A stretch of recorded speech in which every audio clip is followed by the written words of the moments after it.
গোঘাট ২ নম্বর ব্লকের শ্যামবাজার অঞ্চলে তৃণমূলের দুই প্রভাবশালী নেতার বিরুদ্ধে কাটমানি ও জরিমানার টাকা ফেরতের দাবিতে পোস্টার পড়াকে কেন্দ্র করে ব্যাপক চাঞ্চল্য ছড়িয়েছে। এলাকার বিভিন্ন জায়গার পাশাপাশি শাহাবুদ্দিন খান ও গিয়াসুদ্দিন খানের বাড়িতেও পোস্টার সাঁটা হয়েছে। পোস্টারে অভিযোগ করা হয়েছে, রাস্তাঘাট, বাংলার আবাস যোজনা, গাছ কাটা, জব কার্ড ও শৌচালয় প্রকল্পে কাটমানি ও দুর্নীতি করে টাকা নেওয়া হয়েছে। গ্রামবাসীদের অভিযোগ, দীর্ঘদিন ধরে এলাকায় অত্যাচার, তোলাবাজি, লুটপাট, ফসল নষ্ট, গরু ছাগল লুট এবং জরিমানা আদায়ের ঘটনা ঘটেছে। বিজেপির গোঘাট ২ নম্বর মণ্ডল সভাপতি তমাল ঘোষ বলেন, আমরা চাইলেই ওদেরকে জনগণের হাতে তুলে দিতে পারতাম, কিন্তু আমরা অশান্তি চাই না। আইনানুগ ওনাদের বিরুদ্ধে ব্যবস্থা নেওয়া হবে।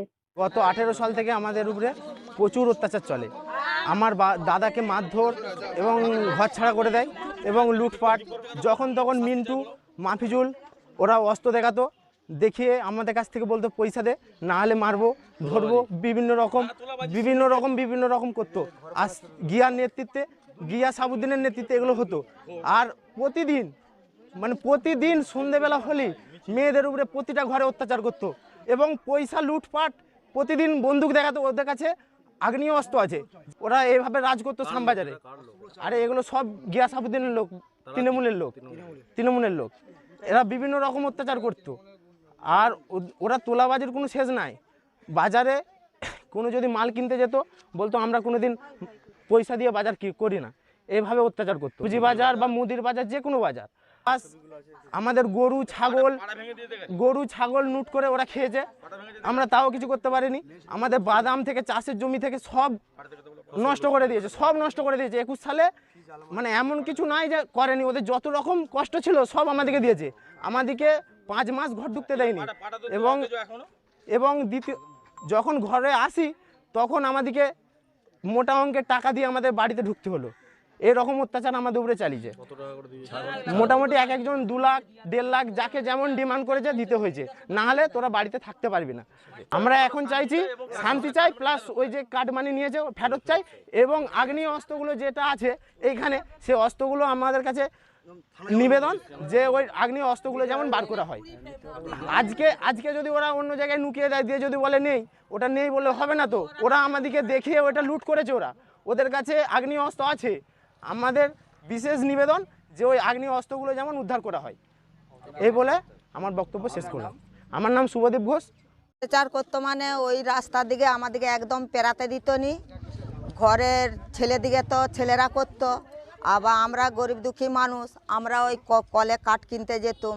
কাঠ কিনতে গেলি ওই সাবুদ্দিনের বউ আমাদের গা থেকে জামা খুলে ছিঁড়ে দিত, নাহলে কাপড় টেনে ধরতো, করে গালাগালি করতো। এদিকে রাস্তা চলতে দেবো নি, মেরে দেবো, ফেলে দেবো।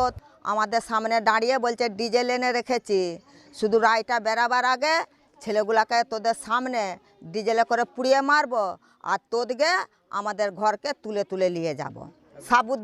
সাবুদ্দিনের ভাই গিয়া বলছে আমার বাড়িতে গিয়ে।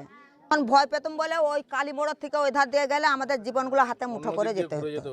ঘুরে যাবার রাস্তা বাবা নাই, ওই রাস্তায় মানে আমরা সে পিঁপড়ের থেকেও এবারে একদম মোড়া পিঁপড়ার মতন যেতুম। ওই রাস্তা দিকে আমরা পেরাতে পারতাম না। ওইটি হচ্ছে আমাদের জলঘাট। আমাদেরকে অসুল্য ভাষা করতো। আর ওই সাবুদ্দিনের বউ আমাকে লাগবার আমাকে ওই রাস্তায় ঘিরে ঘিরে মেরেছে। আমার এমনকি আমার গায়ের ব্লাউজটা পর্যন্ত খুলে নিয়েছে ওই সাবুদ্দিনের বউ। এখন কি আপনারা ভয়মুক্ত? এখন আমরা ভয়মুক্ত, এখন আমরা ভয় পাইনি তো। আমাদের ঘর দুয়ার ভেঙেছে, আমাদের ছেলেদিকে মেরে আগুন জ্বালিয়ে দিয়েছে, আমাদের ছেলেদিকে মেরে কারো হাত ভেঙেছে, কারো পা ভেঙেছে, কারো মাথা ফাটিছে, রক্তই বন্যে গেছে। আর একটা কথা, আমাদের ছেলেদিকে ওই সব সময় দেখলে ওই সব পায়ে পা দিয়ে দিয়ে ঝগড়া লাগতো।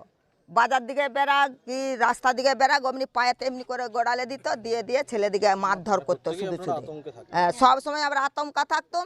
আর রাতের বেলা আমরা 1টা 1.5টা পর্যন্ত জেগে থাকতুম। থেকে যখন এবারে নিশভোগ রাতে, হ্যাঁ পাড়ায় এসে এত বড় বড় ছড়া গলাতো ঘর দিকে, এত বড় বড়। আমার ঘরে এত বড় ছড়া গলিয়ে শিকল কাটছে। ঘর দুয়ারগুলো ভেঙেছে। একটু দেখে আসবেন চলো ঘর দুয়ারগুলোর কি অবস্থা। আমরা খেটে খাওয়া মানুষ, আমরা কোথায় কি পাবো? আমাদের খাটলে গামছাটি কাঁধে নিলে, ছেলেরা ফাঁকে বেড়ালে তবে আনলে তবে আমাদের হাঁড়ি চলে। এত তো আমার নাম লক্ষ্মী রুই দাস। আর এরকম অত্যাচার কখনোই দেখিনি। 2018 সাল থেকে আমাদের যে হয়েছে সেটা আমরা জানি, কিন্তু আমার স্বামীকে তুলে নিয়ে গেল, নিয়ে যে সেই থেকে যে মারলো আমার স্বামী আর ফিরে এলো নি। আজ আমাকে অল্প বয়সে বিধবা হতে হলো। তাহলে ঘর ভাঙা, আগুন ধরানা, জব কার্ডে কাজ করতে গেলে দিচ্ছে না, তারপরে ঠিক মতো মাইনে দিচ্ছে নি, জল কল পাইনি, খেতে পাইনি, ছেলে মেয়ে এলে আমরা ছুটে ছুটে বেড়াচ্ছি, ঘরে থাকতে পাইনি, রান্না পর্যন্ত করতে পারিনি। এমন করেছে 2018 সাল থেকে ঘর মানে জব কার্ডের কাজ দেয়নি। তারপরে ঘর ভেঙে দিল, ঘর থেকে তুলে নিয়ে গেল আমার স্বামীকে এখানে বল খেলার ডেঙাকে নিয়ে যে মুরগির মতন কিলি মেরে দিল, খেতে পর্যন্ত দেয়নি। আমার ছেলে কামার পুকুরে কাজ করতো গ্যাসের গাড়িতে, সে গ্যাসের গাড়ি কাজ পর্যন্ত করতে দিল নি। আমার ছেলেকে ডাক করলো পার্টি অফিসকে নিয়ে যে হ্যারাসমেন্ট করা, মারার, যে লাঠি ধরে মারার কোনো ইয়ে নাই। সেখান থেকে আমার ছেলেকে ধিৎকারাতে আমার কাজ ছাড়িয়ে নিলাম, বাচ্চু মিদ্যে বলে আমার ছেলের নাম। সেই কাজ ছাড়িয়ে আজ আমার ছেলে ঘরে রয়েছে। ঘর ছাড়া এরকম কখনোই দেখিনি। সব যে লোকগুলি মারতে আসছে, যে যা ঘরগুলো ভেঙেছে সে তার ক্ষতিপূরণ চায়। আমাদেরকে কিছুই দেয়নি, আমাদের সব মাটির ঘরেতেই রয়েছি। ঘর থেকে টাকা মানে দিতে হয়েছে, দিয়ে তবে ছেলেদিকে ঘর সান করাতে হয়েছে। কত টাকা করে দিতে হয়েছে? 50,000, কারো কাছে 1 লাখ, কারো কাছে 60,000, কারো কাছে 20,000, এরকম করে করে ওরা কেস মানে ওইটা তৃণমূলের লোক। আমাদের আমি ফ্রি বেরোতে পারছি, আমরা সব কিছুই আর ভয়টা এতটা নেই না, ভয় মুক্ত হয়েছি। ভোট দিতে যাচ্ছি, বলছে আজকের দিনে তুমি ভগবান, আজের দিনে ভগবান। আমি বলছি তাহলে আজের দিনে যদি ভগবান, তাহলে কালকে কি? কালকে তাহলে আমরা কি কুত্তা নাকি? তাহলে আমরা কুত্তা? আজকে ভোটটা দেবো, কালকে কুত্তার মতো ইয়ে হবো, তাহলে ভোটটা দিয়ে কি আমার লাভটা রয়েছে? তাহলে তোমরা ভোটটা চাইছো, ভোটটা কোথার থেকে পাবে? ভোটটা দিলে তবে তো পাবে তোমরা। আজকের দিনে ভগবান, কালকের দিনে তোমরা কুত্তা, যাও চুপে যাও। আমার নাম হচ্ছে চন্দনা মিদ্দে। অনেক শ্যামবাজার অঞ্চলের মধ্যে পড়ে। ওরা এক সময় এর আগের টার্মের প্রধান ছিল গিয়াসউদ্দিন, এবং আমাদের যে পঞ্চায়েত সমিতির কর্মাধ্যক্ষ ছিল, ব্লক সভাপতি হয়েছেন, এবং বিভিন্ন ছিল টাকার বিনিময়। তো গিয়াসউদ্দিন ওখানেতে প্রধান হওয়ার পর থেকে সমস্ত গাছ কাটা, পঞ্চায়েতের রাস্তা থেকে আরম্ভ করে সমস্ত দুর্নীতির সঙ্গে যুক্ত আছে, এবং সেটা পরিমাণটা কিন্তু অনেকটাই। আমরা এই মুহূর্তে বিভিন্ন পঞ্চায়েত থেকে আমরা ডেটা তুলছি তাদের দুর্নীতি ফাঁস করার জন্য, এবং ওই সাবুদ্দিন, গিয়াসউদ্দিন, সুন্দর, ওখানে মিন্টু, রুরুল, এদের নেতৃত্বে পুরো সন্ত্রাস চলতো আমাদের এলাকাতে। ওদের ভয়ে মানুষ বাড়ি থেকে বেরোতে পারতো না, মেয়েরা সন্ধ্যের পরে বেরোতে পারতো না। এবং সবচেয়ে বড় কথা, 21-এর ভোট পরবর্তী যে সন্ত্রাস, সে আপনারা চোখে দেখলে আপনারাই অবাক হয়ে যেতেন।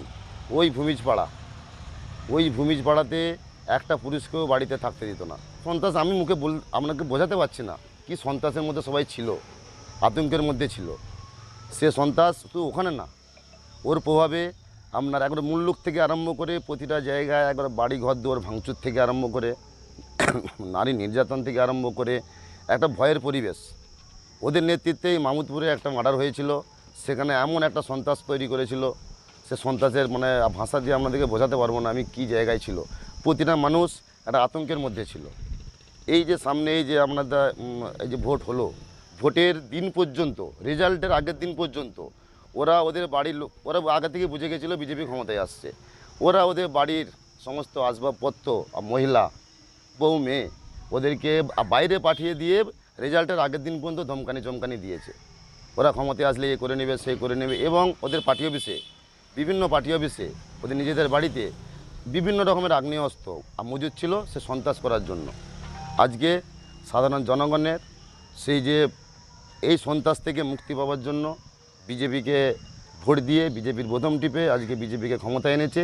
আজকে তাদেরকে কেউ হাতছাড়া করেনি। সাধারণ মানুষ তো মুখ খুলছে ওদের বিরুদ্ধে। সাধারণ মানুষের ভয়ে, সেই জনরোষের ভয়ে ওরা নিজেরাই ঘর ছাড়া। শুভেন্দু আমাদের বিবৃতি দিয়েছেন যে ঘর ছাড়ারা আমরা বাড়ি ফেরাবো কাদেরকে না, যাদের 21-এর পর সন্ত্রাসীদের নাম নেই। এই যে যারা বাড়ি ছাড়া হয়েছে তাদের মধ্যে সবগুলোই ওয়ান্টেড, প্রত্যেকে জড়িত। কত বাড়ির দৌড় ভাঙচুর করেছেন, এখনও কিন্তু এখনও তার প্রমাণ আছে, এখনও সব বাড়ি সারাতে পারেনি। আমরা কথা দিয়েছি সে বাড়ি আমরা সারিয়ে দেবো। সম্পত্তির তো কোনো হিসাবই নেই। সম্পত্তি এখানে না অন্য অন্য জায়গায় বাড়ি বানিয়েছে যাতে মানুষের চোখে না লাগে। এখানে যে বাড়ি করেছে ওই বাড়ির জায়গায় কিন্তু জবরদখল করে, নিজেদের জায়গা না। আসাম বাজারের কী যেন নাম ভুলে যাচ্ছি, ওনার ওই জায়গা ছিল, জোর দখল করে ওখানে বাড়ি বানানো হয়েছে, অট্টালিকা করেছে। এবং আমরা এটাও খতিয়ে দেখছি এবং তার কোনো পঞ্চায়েতে কোনো পারমিশন, বাড়ি করার যে পারমিশন সেটাও নেই। আমরা সেটা খোঁজ নিচ্ছি, আমরা ডকুমেন্ট তুলছি, তুললে প্রয়োজনেতে আমরা ওর বাড়িতে সাধারণ জনগণের যে রোষ আছে, যে অত্যাচার করেছে তার বিরুদ্ধে সাধারণ জনগণ তার বাড়িতে পোস্টার দিচ্ছে। এবং দুর্নীতি এবং কি আবাস যোজনা থেকে আরম্ভ করে একটা পায়খানা বাড়ি পাবে কেউ, তার সেখান থেকে পর্যন্ত ওরা কিন্তু কাটমানি তুলেছে। এবং সেই জনরোষ আজকে এমন জায়গায় পৌঁছেছে, জনরোষকে ভারতীয় জনতা পার্টি যে নির্দেশ ছিল যে ভোট পরবর্তী আমরা খুব শান্তিতে সবাইকে রাখবো, আমরা ভোট পরবর্তী সন্ত্রাস আমরা করব না, পরিবেশ খুব সুন্দর রাখবো, আমরা সে কথা রেখেছি। এবং দেখেছেন 21-এ যে সন্ত্রাস হয়েছিল তার কাছে কিছুই না, কোনো বাড়িঘর ভাঙচুর হয়নি, কাউকে মারধর হয়নি। কিভাবে করলো মানে উপপ্রধান এবং ব্লক সভাপতি প্রভাব খাটিয়ে? হ্যাঁ, প্রভাব কাটিয়ে ব্লক সভাপতি, উপপ্রধান, প্রধান। এবারেতে আমাদের কাছে যে খবর আছে 6 লক্ষ টাকার বিনিময়ে উনি অঞ্চল সভাপতি হয়েছেন। কি এর রস কোথায়? আজকে যে গাছের দুর্নীতি, ভোটের আগে ভাগে সব গাছ কেটে নেওয়া হলো, এর উদ্দেশ্য কি? সরকারি রাজস্ব কোথাও ঢুকে? কোনো সরকারি রাজস্ব না। মুখ খুললে তে স্যার বাড়ি থাকতে পারতো না। ওদের বিরুদ্ধে যদি মুখ খোলে ও বাড়িতে থাকতে পারবে না, তাকে তাড়িয়ে দেবে, নাহলে মার্ডার করে দেবে। এরকম সন্ত্রাসের মধ্যে সবাই ছিল, ওই জন্য কেউ মুখ খুলতো না। একাধিক বাড়ি, একবারে মাহমুদপুর থেকে আরম্ভ করে আপনার ওই মুল্লুকে আমাদের একটা বিধানসভা কার্যালয় করা হয়েছিল 21-এর ভোটে, সে বাড়ির দৃশ্য দিলে মাথা খারাপ হয়ে যাবে আপনার। পুরো বাড়ি অ্যাডভেস্টার থেকে আরম্ভ করে দরজা থেকে ভাঙচুর। আমার একজন সাধারণ সম্পাদক এই বাপন হাজরা, এর বাড়ি পুরো ভাঙচুর। এবং সে টিম নিয়ে গেছিলো ওই গিয়াসউদ্দিন আর ওই সাবুদ্দিনের টিম, এবং ওই লালপুরে কিছু দুষ্কৃতী আছে তাদের টিম নিয়ে গিয়ে। এরা যে এত দুর্নীতির সঙ্গে জড়িয়ে রয়েছে, তার শাস্তি আপনারা কীভাবে চাইছেন প্রশাসনিকভাবে? আমরা চাইলে অনেক কিছু করতে পারতাম, সাধারণ মানুষের কাছে ছেড়ে দিতে পারতাম, কিন্তু সে জনরোষ একটা অন্য রূপ নিত। কিন্তু আমরা চাইনি এলাকায় শান্তি শৃঙ্খলা বজায় থাক, এটা আমরা চেয়েছি, আমাদের পার্টির নির্দেশ ছিল। সেই কারণে আমরা চাইছি ওর দুর্নীতি পুরো আমরা প্রকাশ্যে নিয়ে আসবো এবং প্রশাসন ওনাদের প্রশাসনিক অবস্থার মধ্যে, ব্যবস্থার মধ্যে তার যেন শাস্তি হোক। আপনার নাম? আমার নাম তমাল ঘোষ, ভারতীয় জনতা পার্টির গোঘাট 2 মণ্ডলের সভাপতি।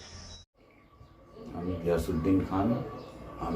আমার নামে যে অভিযোগ উঠছে এবং আমার বাড়িতে যে কাল আগামীকাল যে পোস্টার ফেলেছে, দুর্নীতি করেছি এবং লোককে মারধর করেছি, সে অভিযোগ এটা মিথ্যা। কারণ আমি 5 বছর যে প্রধান ছিলাম, আমি জনগণকে সঙ্গে নিয়ে জনগণের উন্নয়নমূলক কাজের সঙ্গে সামিল ছিলাম এবং জনগণের উপকার করেছি, জনগণকে সঙ্গে নিয়ে জনগণের পাশে থেকেছি, উন্নয়নমূলক কাজ করেছি। আজকে যে আমার নামে দুর্নীতির যে অভিযোগ উঠছে এটা মিথ্যা, আমাকে চক্রান্ত করে ফাঁসানো হচ্ছে। যদি আমার এই দুর্নীতি কি কারো মারপিট কি কোনো কারো ঝামেলা করে থাকি, যদি আমি তার প্রমাণ করাতে পারি, আমি যে শাস্তি দেবো আমি সেটা মাথা পেতে দেবো। এবার হাতের কাছেই মিলবে অত্যাধুনিক ও নির্ভরযোগ্য স্বাস্থ্য পরিষেবা। আরামবাগ, খানাকুল ও পরশুরা থানা এলাকার মানুষদের জন্য এক বড় সুখবর। খানাকুলের সেকেন্দারপুরে গড়ে উঠেছে একটি আধুনিক ও সুসজ্জিত nursing home, lifeline health care. Director Sanjay Palu. এই নার্সিং হোমে রয়েছে 24 ঘন্টা রোগী দেখানোর ও ভর্তি করার সুব্যবস্থা। সঙ্গে রয়েছে বিনামূল্যে অ্যাম্বুলেন্স পরিষেবা। অভিজ্ঞ পরিষেবা ও যত্নশীল ব্যবস্থাপনায় আপনার সুস্থতার নির্ভরযোগ্য ঠিকানা লাইফলাইন হেলথ কেয়ার। যোগাযোগ 9735481158 7432984404।